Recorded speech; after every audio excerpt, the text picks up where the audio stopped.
Ishtabar chez moi les amis, grosse question que j'ai reçue aujourd'hui. Est-ce que Rabbi Nachman de Breslev vient nous aider à légitimiser nos fautes? T'es tombé mon fils, t'as fait la semence en vain. C'est pas grave, il y a le Tikkun Klali. 10 psaumes qui viennent tout réparer, même la plus grande faute de la Torah. Tu vas au mikvé, t'as annulé tous les démons qui étaient en toi. T'as des problèmes de sniout ma fille, t'as des problèmes avec le Shabbat, t'as des problèmes de comportement. Ne t'inquiète pas, la joie est partout. Les amis, c'est des phrases qui rendent fou le Ham Israël. C'est trop facile. La Teshuvah, dans ce mouvement de Breslev, est trop facile et ça fait peur. Ça peut, chas v'shalom, emmener les gens dans un mauvais endroit. Vous connaissez ou pas Roman Rosh Hashanah? Celui qui vient à Roman Rosh Hashanah, le sadique a dit que même le plus rachat du monde, le juif le plus mécréant, je vais lui donner une réparation. Il ne sortira pas de ce monde sans réparation, seulement parce qu'il est venu là-bas. Les amis, la question du jour elle est toute simple. Je vous demande de la faire passer le plus possible, s'il vous plaît. Est-ce que Rabbi Nachman nous aide à légitimiser la faute ou bien il nous aide à ne pas rester dans la faute et à aller de l'avant? Réponse à travers la paracha, les amis. Juste avant ça, une petite histoire qui m'est arrivée. Mon fils de 2 ans et demi, trop mignon. Un jour, je l'ai attrapé en train d'écrire sur le mur. Bien entendu, il était en train d'écrire là-bas « Je t'aime mon papa !» Je le regarde, il ne sait pas que je le regarde. D'un coup, il tourne les yeux vers moi. Je lui dis « Mon fils, qu'est-ce que tu fais ?» Il me dit « C'est pas moi ! C'est pas moi, papa ! C'est un monsieur, il est venu, il a écrit sur le mur. » Question du jour, les amis. Est-ce que c'est trop mignon ce qu'il a dit ou bien la vérité sort de la bouche des enfants? Réponse à travers la paracha. Comme vous le savez tous, les amis, Akadosh Baruch Hu, il aime ses enfants sans condition. Mais il y a une faute qui le rend fou. Elle s'appelle la débauche. Et c'est exactement ce qui s'est passé dans la paracha de Balak. Le peuple d'Israël est parti avec des femmes non juives. Hachem n'aime pas les mariages mixtes. Deuxièmement, ils ont fait idolâtrie. Hachem est un Dieu jaloux. Troisièmement, dans notre paracha, paracha Pintras. Et l'un des plus grands sages d'Israël. C'est un exemple pour tous. C'est pas un petit feuge. C'est l'un des plus grands sages d'Israël qui est parti avec une femme non juive. Il la montre à Moshe Rabbeinu. Il lui demande ce qu'elle est permise ou elle n'est pas permise, celle-là.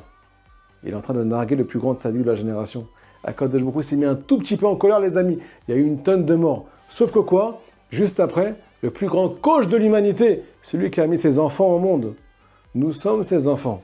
Demande à Moshe Rabbeinu, le plus grand tzaddik du monde, de venir relever la tête de tout Israël. Il y a marqué dans le Passouk. C'est où être Rosh Koladal Ben Israël, Kol Sava Ben Israël. Venez remonter la tête de chaque juif. Tout celui qui part en guerre pour Israël.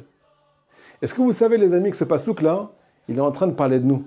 Et comme Akadosh Baruch Hu a réagi après notre faute, on va devoir réagir après nos fautes. On va devoir faire comme Hachem. Relève ta tête. Si tu pars en guerre pour Israël, si tu te bats avec le Yitzhara, pas si tu baisses les bras. Si tu continues à te battre, alors lève la tête. J'ai une solution pour toi. Akadosh Baruch Hu, les amis, dans la paracha, pour nous remonter. Il a cité le nom de chaque tribu. Nous dit Rabbi Nathan, pourquoi le nom de chaque tribu? Parce que le nom, c'est la Neshama. On veut te rappeler qui tu es après avoir fauté. Parce que tu as oublié qui tu es. Tu as oublié que tu es une âme juive. Deuxièmement, il y a marqué dans notre paracha que Akadosh Baruch Hu, après avoir cité le nom de chaque juif, il a associé son nom à chaque juif. Pour nous dire que cette Neshama, elle ne nous appartient pas, elle lui appartient à lui. On est une partie de lui. Et si on s'oublie après la faute, si on ne sait plus qui on est après la faute, on va revenir vers la faute et plus vers papa. Ça fait tellement bien, les amis, de rentrer après une journée de travail chez soi. On a envie de rentrer chez soi. Mais si chez toi, c'est la faute, c'est là-bas que tu vas avoir du bien. Et c'est là-bas que tu vas retourner. Parce que tu t'associes à ça. Parce que tu t'identifies à ça. Mais si pour toi, ta maison, c'est la Teshuvah, c'est la Kadosh Baruch Hu, c'est le projet de Tzadikim, c'est te battre, continuer à te battre, quoi qu'il arrive, que tu montes, que tu descendes, relève la tête. Reviens à la maison. C'est là-bas que tu vas revenir. Les amis, le principe de Teshuvah, ça veut dire reviens. Tu ne pourras jamais revenir si tu ne t'es pas éloigné. Pour répondre à la question du début du cours, les amis, Rabbi Nachman va s'adresser aux gens qui partent en guerre pour Israël. Mais pendant cette guerre-là, ils ont des coups de feu dans le cœur. Le Yetzirah se réveille.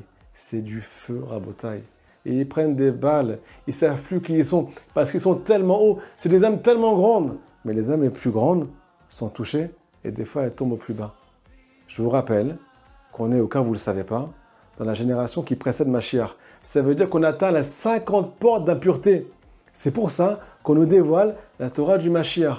Pour pouvoir sortir de là-bas et pour pouvoir accueillir Mashiach. Cette Torah s'appelle une Torah de reconstruction personnelle. On nous dévoile un remède qui n'a jamais existé. à part pour la génération Internet. Aujourd'hui, les plus grands sages d'Israël, comme dans la paracha, ils tombent avec Internet. C'est dans leur poche. Et il y a les filles de Moab là-bas, qui leur apparaissent devant les yeux à chaque instant de la journée. Chas v'shalom. Comment on fait, les amis? Si le plus grand, il tombe au plus bas. Si des juifs qui sont tellement motivés et qui pleurent après avoir fauté, comment tu veux qu'ils réagissent s'ils n'ont pas ces conseils-là, qui font référence à la Torah du Mashiach, une Torah de reconstruction qui s'appelle Tikkun Klali, qui s'appelle Evaom Migdé, Faites Chouva. On a parlé de la joie au début du cours. Est-ce que vous savez que la joie fait référence à la présence divine et la tristesse, même après la faute, fait référence au Sitra Hara, aux forces du mal. C'est une parole du Zohar, les amis, que je suis en train de vous citer maintenant. Si on écoute le tzaddik qui s'appelle Ben Simcha, Rabbi Nachman Ben Simcha, son papa s'appelait Simcha, on va nous aussi arriver à la Simcha, à Kadosh Baruch Hu, les amis. Et pour ça, il faut fermer sa bouche, il faut arrêter de critiquer. Ce qu'on manque, c'est tout simplement de simplicité. On croit que Kadosh Baruch Hu, il est compliqué et qu'il veut plomber le Ham Israël. On ne sait pas quelle réparation à tout. Tu as un problème, tu as fauté aujourd'hui. Arrête de pleurer, fais tchouva, va au mikvé, fais tikkun klali. Va faire une des doutes, va raconter à Kadosh Baruch Hu qui tu aimerais être vraiment. Dévoile-lui ton cœur. Ça sert à ça, cette discussion, chaque jour avec le bon Dieu. C'est de faire tes tchouva, penser à ton avenir. Si tu te prends en main, tu n'as rien à craindre. Troisièmement, mets la tzedaka chaque jour de ta vie. Je dire Rabbi Nachman, ça répare les fautes, même volontaires. Et je vous dis la vérité. Selon tous les grands de la génération, pas que Breslev, on est appelé Tinok Shenishba. Un enfant qui a été kidnappé par les forces du mal. On ne sait plus qui on est aujourd'hui. Si on se rappelle vraiment de qui on est, comme cet enfant-là qui est mon fils au début du cours. Papa, c'est pas moi qui ai écrit sur le mur, c'est un monsieur. Si mon fils, c'est toi, mais c'est pas toi, ne t'identifies pas à cette chose-là. C'est comme ça que tu vas pouvoir revenir quoi qu'il arrive. J'espère que le cours est passé, les amis, qui vous aide à comprendre des choses. Si ce n'est pas le cas, envoyez-nous un message. On est là pour vous, Bessat Talishmaya. Shabbat Shalom.